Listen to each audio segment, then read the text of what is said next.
네, 안녕하세요. 대학생의 우당탕탕 엘라스틱 고군분투 이야기 발표를 진행할 양희연, 한정민, 그리고 김정수입니다.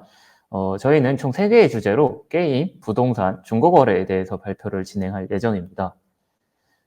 엘라스틱과의 우연한 만남에 대한 이야기를 먼저 소개해드리고 그 다음으로 엘라스틱으로 쿠키런 킹덤 마스터 티어 달성하기는 저 김정수, 그리고 사회초년생에게 적합한 지역구 선정은 한정민 씨, 데이터와 함께한 똑똑한 중고거래는 양희연 씨께서 발표를 진행할 예정입니다.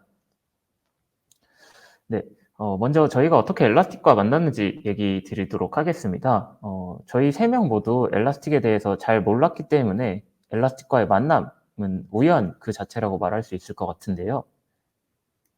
네, 이 부분에 대해서 조금 간단하게 설명드리면 되게 단순한 이유였습니다. 정민 씨와 희연 씨 같은 경우에는 백엔드 개발자를 목표로 열심히 공부를 하던 컴퓨터과학 전공 학생들이었고, 이런 백엔드에 대한 관심은 자연스럽게 데이터 엔지니어링으로 이어졌습니다. 그리고 저 같은 경우에는 게임과 인공지능을 공부하던 게임 전공 학생으로 게임 분야에 적용될 수 있는 인공지능에 관심을 가지고 있던 중 데이터에 관심을 가지게 되었고, 이렇게 다른 이유였지만 여러 가지 이유들로 저희는 엘라스틱에 관심을 가지게 되었습니다. 그리고 정말 우스갯소리로 이렇게 다른 이유로 모였지만 한 가지 공통적인 목표도 가질 수 있었는데요. 기왕 이렇게 모여서 프로젝트를 하는 김에 열심히 해서 학교 장학금도 한번 많이 타보자라는, 어떻게 보면 재미있는 공통 목표도 가지고 프로젝트를 여러 가지 시도해 보게 되었습니다. 네, 이렇게 정말 우연히 시작된 엘라스틱과의 만남은 엔지니어 교육으로 이어졌습니다. 4일간의 스파르타 교육이었는데요. 처음에는 조금 장난스러운 이유도 섞여 있었지만 교육을 받으면서는 정말 진지하고 빠르게 엘라스틱에 빠져들었던 것 같습니다. 많은 어려움도 있었지만 특히 엘라스틱 코리아의 김정민 매니저님께서 많이 도와주셔서 잘 적응하고 교육을 끝마칠 수 있었던 것 같은데요. 이렇게 본격적으로 엘라스틱과의 만남이 시작되고 저희 앞에는 정말 재미있는 다양한 주제의 프로젝트들이 기다리고 있었습니다. 네, 첫 번째로 엘라스틱 그게 뭐죠? 먹는 건가요? 엘라스틱으로 쿠키런 킹덤 마스터 티어 달성하기에 대해서 이야기 드릴 누구보다 게임의 진심인 상명대학교 게임 전공 김정수입니다. 네, 저희 프로젝트는 쿠키런 킹덤이라는 게임을 타겟팅하여 5분이라는 이름으로 진행되었습니다. 여기서 쿠키런 킹덤에 대해서 간단히 설명드리면 데브 시스터즈에서 2021년 1월 출시한 게임으로 소셜 RPG 장르의 게임입니다. 그리고 이곳에서 쿠키가 구워지고 탄생하는 곳이 5분이라는 그 케이스에서 착안해서 저희도 데이터를 활용해서 게임을 더 효율적이고 멋있는 플레이를 할 수 있게끔 만들어 보고자 했습니다. 네, 이렇게 프로젝트를 시작하게 됐고, 시작은 정말 사소했습니다. 엔지니어 교육을 시작하고 수료하고 그 이후에 칼을 뽑았으니 무라도 베자라는 마음으로 작은 도전을 시도해보고자 했고, 그러던 중에 이제 당시 열정적으로 플레이 중이던 쿠키런 킹덤에 대한 아이디어를 떠올리고 마음이 맞는 친구들과 팀을 꾸려서 프로젝트를 시작하게 되었습니다. 당시에 저는 친구들에 비해서 게임을 조금 늦게 시작한 탓에 친구들이 달성한 어떤 업적이나 그 밖에 다른 플레이어들이 달성한 업적을 따라가기가 조금 많이 힘들었었는데요. 그래서 이 일을 이제 데이터와 엘라스틱을 활용해서 조금 효율적으로 풀어 나가보고자 했습니다. 그리고 뭐 더 나아가서는 더 많은 플레이어들에게 도움이 되고자 하는 마음도 있었고요. 네, 그래서 이렇게 뉴비가 어떻게 보면 제가 남들보다 따라가기 힘들다 이런 얘기를 어떻게 보면 게임을 잘 모르시는 분들은 이해를 못 하실 수도 있기 때문에 간단하게 설명드리면 라이브 서비스를 제공하는 게임들은 제한적인 신규 컨텐츠 개발 속도라는 단점을 가지게 됩니다. 이것은 단순히 그냥 개발 속도가 느리다 정도면 문제가 되진 않겠지만 또 한국인들의 특성상 항상 빨리빨리를 외치고 누구보다 잘 나가야 되고 누구보다 먼저 달성해야 되는 이런 성격 탓에 상대적으로 개발된 콘텐츠들이 더 빠른 속도로 소모되게 됩니다. 이렇게 두 가지의 어떻게 보면은 특징들이 합쳐져서 굉장히 안 좋은 영향을 미치게 되고, 이는 결국 게임의 콘텐츠 부족이라는 악영향을 미치게 됩니다. 이렇게 될 경우에는 유저들의 입장에서는 아무리 게임을 조금 한다고 해도 뭔가 콘텐츠가 부족하다는 느낌이 들게 되고 게임이 재미없어진다는 느낌을 조금 받을 수가 있습니다. 저도 어느 정도 뉴비이긴 했지만 이런 느낌을 받을 수밖에 없었는데요. 이렇게 되게 되면 결국에 유저들은 지속적으로 꾸준히 플레이 가능한 특정 콘텐츠로 몰리게 됩니다. 뭐 사람과 사람이 대결하는 PVP 시스템 같은 것들이 대표적인 예시인데요. 그래서 이렇게 될 경우에는 한 가지 콘텐츠만 꾸준히 플레이하던 사람들과 그것을 새로 시작하는 사람들 간의 정보 격차가 벌어지게 되고 이 플레이어 간의 정보 불균형이 발생하게 됩니다. 그렇기 때문에 이제 저 같은 뉴비들이 게임에 적응하기 힘들어진다는 이야기가 나오게 되는 것입니다. 네, 그래서 저희는 이런 문제점들을 해결하고 크게 세 가지 요소, 유저 간 정보 불균형을 해소하고 효율적인 게임 플레이를 추구하고 게임 플레이의 다양성을 부여해 게임을 더 재미있고 효율적으로 즐겨볼 수 있는 프로젝트를 시작해 보았습니다. 네, 굉장히 간단한 방법을 사용해서 이것들을 모두 시도해 보았는데요. 당연히 엘라스틱 스택을 사용했습니다. 간단하게 첫 프로젝트이니만큼 로그스태시로 데이터를 수집하고 엘라스틱 서치로 전송해 주었고 엘라스틱 서치와 키바나를 활용해서 데이터를 분석하고 시각화를 진행해 주었습니다. 네, 하지만 이렇게 계획은 잘 짜여 있었지만 한 가지 문제가 조금 있었습니다. 바로 데이터였는데요. 실제 게임에 대해서 분석을 진행하는 만큼 실제 게임 데이터가 굉장히 중요한 요소 중 하나였습니다. 하지만 대학생 입장에서 게임사와 협력하는 것은 상당히 좀 불가능에 가까운 일이었고 굉장히 절망적인 상황이었습니다. 그러던 중에 정말 감사하게도 김정민 매니저님께서 저희의 프로젝트 주제와 기획서를 굉장히 긍정적으로 받아주셨고 도움을 받아서 개발사에 저희의 제안이 전달될 수 있었습니다. 물론 이 과정을 통해서 실제 데이터를 받은 것은 아니지만 아이디어는 얻을 수 있었고 그리고 이 아이디어를 바탕으로 4개월이라는 프로젝트 기간 동안 약 1테라 정도의 게임 플레이 영상을 수집해서 데이터를 획득할 수 있었습니다. 네, 그럼 본격적으로 이제 똑똑하고 효율적으로 게임을 플레이한 이야기를 들려드리도록 하겠습니다. No pay, no gain. 어디서 뭐 비슷한 말을 들어보셨을 수도 있겠지만 제가 한번 지어봤는데요. 대부분의 게임이 비슷하겠지만 free to play, 플레이하는 데는 무료인 게임들의 경우 무언가를 지불하지 않으면 게임을 할 수 있지만 어떤 아이템이나 성장을 하기는 조금 어렵다는 단점이 존재합니다. 물론 쿠키런 킹덤에서도 어느 정도 통용되는 말이었고요. 하지만 이제 돈을 지불하기엔 저희는 돈 없는 대학생들이었을 뿐입니다. 그래서 이런 한정된 자원을 가장 효율적으로 활용해서 게임을 좀 더 재미있게 플레이하기 위해서 여러 가지 분석을 진행해 보았습니다. 먼저 가장 사람들이 많이 선택하는 쿠키에 대해서 알아보고자 했습니다. 키바나 대시보드의 파이 차트를 통해서 시각화를 해보았는데요. 여기서 보시게 되면 에스프레소 맛이나 다크초코 맛, 뱀파이어 맛, 라떼 맛 쿠키 등이 상위권에 랭크된 것을 확인할 수 있었습니다. 그리고 다음으로는 가장 강력한 쿠키에 대해서 알아보고자 했습니다. 인기 있는 쿠키와 별개로 이제 절대적인 강함이라는 수치 자체는 게임 내에서 무시할 수 없는 요소이기 때문에 이 어느 쿠키가 과연 가장 강한지도 파악해 보고자 했는데요. 쿠키별로 적에게 가한 데미지의 평균값을 대시보드 게이지 차트를 이용해서 시각화해 본 결과 바다 요정, 에스프레소 맛, 라떼 맛, 호밀 맛 쿠키 등을 확인할 수 있었습니다. 네, 다음으로 공격력만큼 방어력도 중요하다. 아무리 강한들 상대방의 공격에 순식간에 사라져버린다면 아무 의미가 없기 때문에 방어력이 얼마나 단단한 쿠키인지도 한번 파악해보고자 했습니다. 실질적으로 정확한 내부 수치를 저희가 데이터로 수집한 것은 아니기 때문에 정확한 결과값은 아니겠지만 적에게 받은 피해량을 기반으로 대략적인 순위를 알아보고자 했습니다.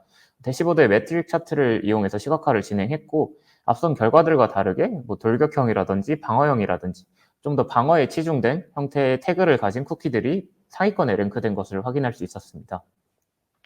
네, 그래서 지금까지 결과를 1차적으로 정리해보면 공격용으로 사용하기 좋은 쿠키는 라떼맛 쿠키, 호밀맛 쿠키, 에스프레소 맛 쿠키 등이 있고 방어용으로 사용하기 좋은 쿠키는 마들렌, 다크초코, 우유맛 쿠키 등이 있었습니다. 그리고 이들과 포함해서 공격용이나 방어용으로 사용하기도 좋으면서 인기 있는 쿠키는 에스프레소 맛 쿠키, 다크초코 맛 쿠키 등이 있다는 사실을 저희는 알 수 있었습니다. 네, 그래서 간단하게 알아본 개별 쿠키들에 대한 정보를 바탕으로 1차적으로 좀 더 나은 게임 플레이를 진행하던 중에 한 가지 더 파악해 보고자 했습니다.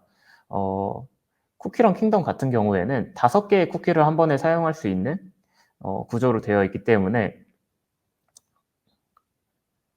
그만큼 쿠키들 간의 시너지를 확인하는 것이 굉장히 중요했습니다. 그래서 이제 스크립팅 기능을 사용해서 쿠키 조합별 승리수와 전체 데이터 개수를 바탕으로 조합별 승률과 픽률을 계산해 주었습니다. 기존 인덱스에서 새로운 승률 필드를 생성해 주었고 각 조합의 고유 번호를 지정해 구분 지을 수 있는 형태로 나타내 보았습니다. 압도적인 승률을 보이는 조합도 몇 있는 것을 확인할 수 있었는데요. 네, 그리고 이어서 조금 더 인지하기 쉬운 바 차트 형태로 승률과 픽률을 시각화해 보았습니다. 승률과 픽률이 반비례하는 모습을 보아서 이제 잘 알려지지 않은 꿀 조합들을 조금 찾아내서 사용하는 것이 좋겠다라는 생각을 할 수 있었습니다. 그리고 좀 더 자세한 분석을 위해서 조합별로 얼만큼 자주 사용되는지에 대한 비율과 각 조합들에 대한 승률에 대해서 한번 파악해 보았습니다. 여기서 나오는 152번 조합과 32번 조합은 등장 비율은 굉장히 높게 나오고 있지만 승률이 영 좋지 못한 걸로 보아서 사용하면 안 되겠다라는 결론을 내릴 수 있었습니다. 네, 발표 시간의 제한으로 많은 내용을 담지 못했지만 앞선 여러 분석 결과들을 바탕으로 저희는 상당히 효율적으로 쿠키들을 성장시킬 수 있었고 인기 있는 쿠키 조합을 파악하고 강해진 쿠키들을 이용해서 게임을 재미있게 플레이할 수 있었습니다. 그리고 그토록 원하던 마스터 티어를 달성하게 되었는데요. 이렇게 고생해서 결국 2만 등밖에 안 되냐라고 생각하실 수도 있긴 하지만 이 이상은 이제 핵 과금러의 영역에 속한다고 생각해서 저희는 충분히 만족하고 재미있게 즐겼던 것 같습니다. 네, 물론 이제 데이터의 퀄리티와 퀀티티에 문제가 있어서 더 다양한 정확한 인사이트 도출에 어려움은 분명 존재했었습니다. 하지만 이제 처음 엘라스틱을 활용하고 진행했던 프로젝트이니만큼 많은 것을 배울 수 있었고 재미있게 진행했던 프로젝트였습니다. 네, 이상으로 엘라스틱으로 쿠키런 킹덤 마스터 티어 달성하기 발표를 마치겠습니다. 감사합니다. 네, 다음은 한정민 씨께서 이어서 발표해 주시겠습니다. 네, 안녕하세요. 두 번째 이야기 발표를 맡은 한정민입니다. 앞서 정수 씨가 설명해 준 내용처럼 그렇게 쿠키런 킹덤을 분석하며 엘라스틱의 맛을 알 수 있었는데요. 이번에 엘라스틱 인턴 근무 때 있었던 두 번째 엘라스틱 적용 이야기, 사회초년생에게 적합한 지역구 선정해 보기에 대해서 이야기해 보도록 하겠습니다. 네, 강남에서 엘라스틱 엔지니어 직무에 인턴 근무를 하면서 회사분들과 이야기를 주고받았습니다. 이때 서울시 집값의 실체를 알 수 있었는데요. 자가 마련을 위한 비용과 시간에 충격을 받았었고 많은 사람들과 청년들의 집 걱정은 온전히 저희의 걱정이 되었습니다. 네, 인터넷 신분이자 사회초년생이었던 저희는 자가 마련이란 꿈에 한 발 좀 더 다가가보고 싶었습니다. 쿠키런 분석을 성공적으로 마무리했던 1등 공신인 엘라스틱서치를 이번에는 서울시 집값에 적용해 보기로 했습니다. 네, 그렇게 엘라스틱과 공공 데이터를 통해서 서울시 사회초년생에게 서울시 어느 지역구가 합리적인 곳인지 또 어느 지역구가 합리적인 가격인가를 파악하는 주제로 또 한 번의 프로젝트가 시작되었습니다. 네, 프로젝트 시작에 앞서서 살아오면서 경험에 의해 학습된 것을 기반으로 사회초년생에게 가장 적합한 지역구를 먼저 휴먼러닝으로 예측해 보았습니다. 네, 먼저 저는 최근 지하철역 추가 개편과 많은 아파트 단지 형성이 되어 있고 따라서 비교적 저렴한 전세가가 편성되어 있는 것을 인근 주민의 경험으로서 알고 있었기 때문에 서울시 성북구를 먼저 선택하게 되었습니다. 네, 그리고 정수 씨는 서울 주요 지역과 가까운 지리적 이점을 가지고 있고 또 대학 상권 분포 및 한강과 지리적 가까움 등의 여러 이유를 기반으로 성동구를 선택했습니다. 앞선 휴먼러닝 두 선택은 마지막 데이터 분석을 통해 나온 결과와 비교해 보도록 하겠습니다. 네, 이제 본격적으로 엘라스틱을 활용한 서울시 부동산 분석 프로젝트 과정에 대해서 설명드리도록 하겠습니다. 네, 먼저 데이터 수집입니다. 저희는 서울시 지역구별 부동산 및 인프라에 대해 분석하기 위해서 다양한 데이터가 필요했는데요. 그래서 공공 데이터 포털에서 부동산 거래 가격 및 위치 정보, 지역구별 인프라 정보, 그리고 부동산 변동률 등에 대한 데이터를 연도별로 2015년부터 2020년의 데이터를 수집하였습니다. 네, 그렇게 수집한 데이터는 온전한 데이터 분석과 신뢰성을 조금이라도 더 높은 결과를 위해서는 다음으로 전처리가 필요했습니다. 수집한 데이터를 어떻게 엘라스틱서치와 다른 툴들을 사용하여 전처리했는지 설명드리도록 하겠습니다. 네, 먼저 파이프라인 구축입니다. 연도별로 나뉘어진 로그 파일들을 파일비트의 파일 스트림 기능을 사용해서 로그 스탯으로 정성하였습니다. 사실 저희는 이제 비트를 사용하지 않아도 되었지만 엘라스틱 스택에 대한 다양한 경험을 쌓고자 도입하여 파이프라인의 일부 컴포넌트로 파일 비트를 사용하였는데요. 네, 파일 비트에서 보내진 데이터는 로그 스탯에서도 필터를 거쳐서 엘라스틱 서치로 인덱싱하도록 프로젝트를 진행하였습니다. 네, 다음으로 전처리 과정 내용입니다. 먼저 엘라스틱서치에서는 인덱스 동적 매핑을 지원하고 있지만 동적 매핑으로 인덱싱하게 됐을 때 분석 및 데이터 처리에서 원하는 계산과 지오 포인트와 데이트 등 데이터 타입 매핑이 어려울 수 있기 때문에 인덱스 템플릿으로 사전에 먼저 만들어서 명시적으로 인덱스를 매핑하였습니다. 그리고 또한 인덱스 패턴에서 데이트 필드 설정을 통해서 대시보드에서 원하는 바에 맞추어서 가시화하기 위해서 설정 또한 해주었습니다. 네, 추가적으로 부동산 실거래 정보에서는 이제 PNU 코드, 흔히 말해서 필지 고유 번호로서 존재했기 때문에 저희는 키바나에서 맵에 표시하기 위해서는 X와 Y 좌표값으로 변환을 해야 되는데요. 따라서 저희는 파이썬에서 지오파이의 노미나팀을 통해서 해당 좌표값을 추출할 수 있었습니다. 또한 온전한 분석을 위해서 로그스테시에서는 이제 파일 비트에서 받은 해당 데이터들에 대해서 결측지와 이상치를 필터링을 했고 뮤테이트 필터를 통해서 데이터 타입을 매핑해서 생성한 인덱스 템플릿에 또 전송을 하는 과정을 거쳤습니다. 네, 다음으로는 그렇게 전처리를 거쳐서 들어온 데이터들을 키바나와 대시보드 그리고 이제 엘라스틱 맵 서비스를 통해서 시각화해보고 분석해보았습니다. 네, 먼저 서울시 지역구별로 나눠야 했기 때문에 키바나의 맵스 메뉴에 들어가서 크리에이트 맵 버튼을 누르게 되면 지도가 크게 뜨게 되는데 여기서 이제 왼쪽에 애드 레이어에서 이제 레퍼런스의 EMS 바운더리를 선택하였습니다. 그리고 이제 그리고 코리아를 이제 검색하게 되면 두 종류의 레이어가 뜨게 되는데 지역구를 의미하는 이제 해당 버튼을 눌러서 진행을 하였습니다. 네, 그렇게 생성한 이제 지도 레이어에 이제 지역구를 다르게 표시해야 했기 때문에 추가적으로 RDBMS의 조인과 동일하게 매핑해주는 기능을 하는 텀 조인에서 레프트 필드에는 이제 해당 지역구 필드, 또 라이트 필드에서도 이제 생성한 인덱스 패턴에 대한 지역구 이름 필드를 선택해주면 됩니다. 그렇게 이제 조인에서 셀렉트 부분에서 이제 마지막으로 이 셀렉트 부분에서 썸과 카운트 등 이제 사용자가 이제 사용할 매트릭을 선택하게 되면은 그리고 그 이후에 레이어 스타일에서 조정을 마치게 되면은 보시는 자료와 같이 이제 지역구 등급을 이쁘게 색을 나타내 줄 수 있는데요. 저희는 이제 분석된 지역구는 적색에 가까울수록 이제 상위 랭크에 속하고 자색에 가까울수록 하위 랭크에 속하도록 이제 시각화를 했습니다. 예상과 같이 강남권의 부동산 가격이 높았고 서울시 부동산 거래량은 아파트의 부지가 많은 서울 외곽의 지역구가 가장 높았는데요. 이외에도 앞서 언급한 데이터들에 대해서도 시각화한 자료들을 비교해보면서 각 데이터들의 연관관계를 파악할 수 있었습니다.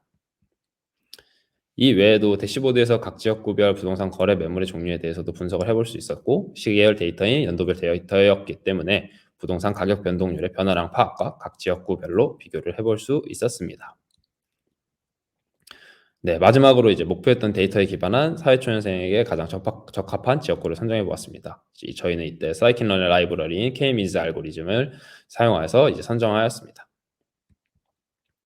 총 이제 군집화를 5등급으로 나누기 위해서 클러스터의 개수는 5개로 설정을 하였고 그리고 이제 우측의 표와 보시는 것과 같이 각 요소별 가중치는 저희가 사회초년생의 입장에서 중요한 정도에 따라서 가중치를 임의로 부여해서 진행을 하였습니다. 데이터에 기반해서 이제 결과적으로 나온 사회초년생을 위한 최종 지역구 등급은 다음과 같습니다.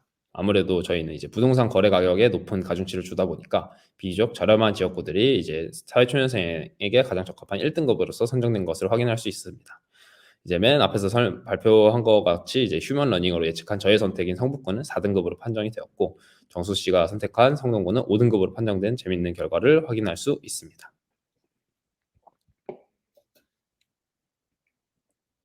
네, 이렇게 공공 데이터를 기반으로 사회초년생에게 적합한 지역구를 선정해 보았습니다. 앞선 쿠키런 프로젝트에서의 경험과 엘라스틱 서치에서의 지원하는 다양한 기능들 덕분에 프로젝트는 저희는 이제 5일 만에 원하는 인사이트를 추출하고 시각화를 완료할 수 있었습니다. 이를 통해서 이제 엘라스틱에 대한 이해와 데이터 드리븐 프로젝트의 경험을 또 한 번 쌓을 수 있었어요. 이상 이제 엘라스틱 서텍을 통해 사회초년생에게 적합한 지역구 선정해 보기 이야기를 이제 마치도록 하겠습니다. 지금까지 한정민이었고 이제 다음엔 양희연 씨가 이어서 이야기해 보도록 하겠습니다. 네, 안녕하세요. 세 번째 타이틀 발표를 맡은 발표자 양희연입니다. 이번 주제는 데이터와 함께하는 똑똑한 중고거래에 대해서 내용을 다뤄보도록 하겠습니다.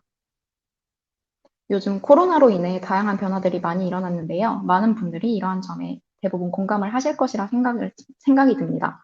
코로나로 인해 소비 시장이 위축되면서 중고거래를 이용하는 사용자들 또한 많이 늘어나게 되었는데요. 이렇게 중고거래 시장이 급성장을 이루게 되면서 어두운 단면인 사기 피해 또한 증가하게 되었습니다. 저희는 이런 문제점을 똑똑한 대처를 할 수 있도록 분석한 내용에 대해 이야기를 해보도록 하겠습니다. 주제 선정을 하게 된 계기부터 시작하겠습니다. 왼쪽에 보이시는 차트는 중고시장 관련 데이터들을 조사해보면서 찾은 자료입니다. 중고시장은 매년 큰 폭으로 사용자와 사기 피해 수가 증가하는 것을 확인할 수 있었는데요. 저희는 이에 대해 많은 데이터를 다룰 수 있을 것이라는 생각이 들어 사회적인 문제에 대해 해결해보고자 이번 프로젝트인 주제로 사기 피해 방지 데이터 분석 서비스인 금한당회를 기획하게 되었습니다. 다음은 프로젝트를 진행한 과정에 대해 보여드리도록 하겠습니다.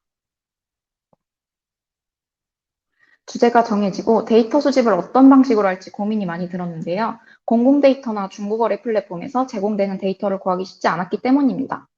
고민 끝에 저희가 원하는 형태의 데이터를 얻기 위해서 더치트의 사기 피해 게시글과 네이버 카페의 중고나라 거래 게시글을 크롤링하는 것을 목표로 정하게 되었습니다. 크롤러의 개발 과정에서도 다양한 문제점과 해결 방법들이 있었는데요. 시간 관계상 화면만 보여드리고 간단하게 넘어가도록 하겠습니다. 전체적인 흐름은 더치트 게시판과 중고나라의 원본 데이터를 저희가 만든 크롤러로 수집한 후에 그 다음으로는 주피터로 전처리를 진행한 데이터를 엘라스틱서치에 전송 및 저장과 분석 등을 진행하였습니다. 다음은 수집된 데이터의 결과입니다. 더치트와 중고나라 크롤링 데이터의 결과는 화면으로 보여드리고 간단하게 넘어가도록 하겠습니다. 다음은 프로젝트 결과입니다. 저희는 중고거래를 하고자 하는 품목을 에어팟 프로라고 가정해서 간단하게 내용들을 보여드리도록 하겠습니다. 첫 번째로 플랫폼별 피해 카테고리와 품목 비율입니다.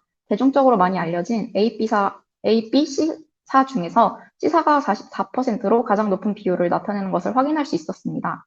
그럼 사기 거래 비율이 가장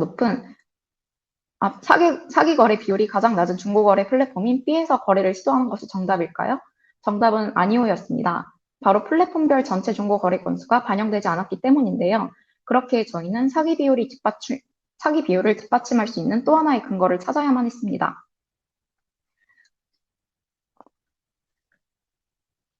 에어팟 프로에 대한 전체 플랫폼의 사기 비율이 아니라 전체 물품 카테고리에 대한 플랫폼별 사기 피해 비율을 시각화한 내용인데 이 결과 그 근거를 찾아낼 수 있었습니다. 사기 피해 비중이 40% 이상을 차지했던 플랫폼들은 에어팟 프로가 높은 비중을 차지하는 휴대폰 주변 기기의 피해가 1순위였습니다. 반면에 낮은 비중을 차지했던 플랫폼은 두 번째 순위로 앞선 두 플랫폼보다 휴대폰 주변 기기의 거래가 안전하다는 판단이 가능해졌습니다.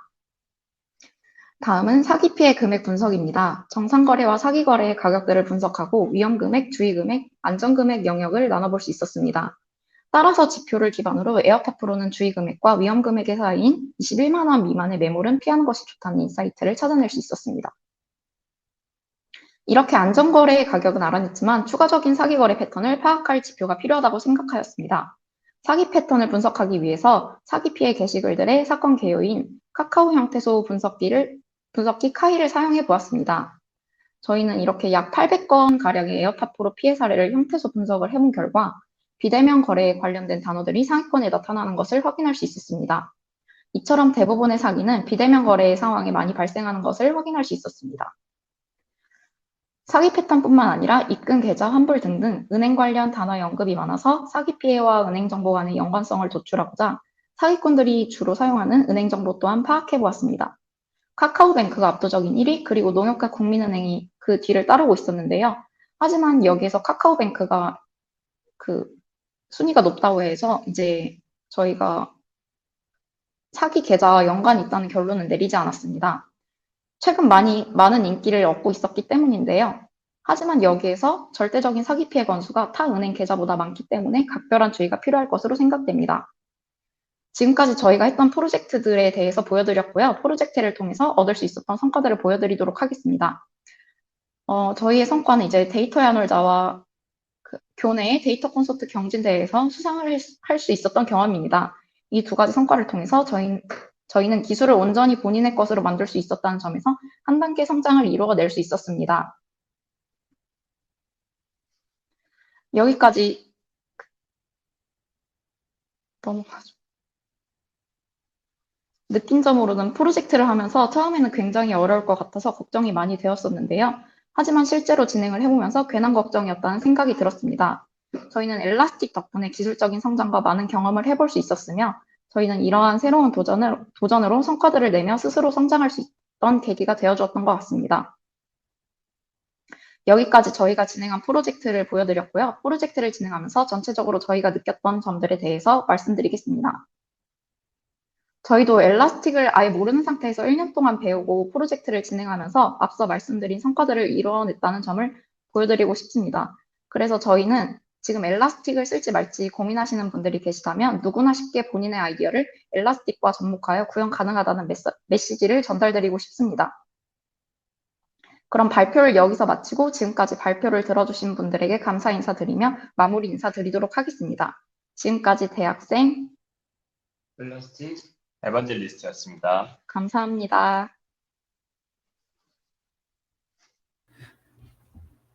네, 안녕하세요. 네, 좋은 발표 감사드리고요.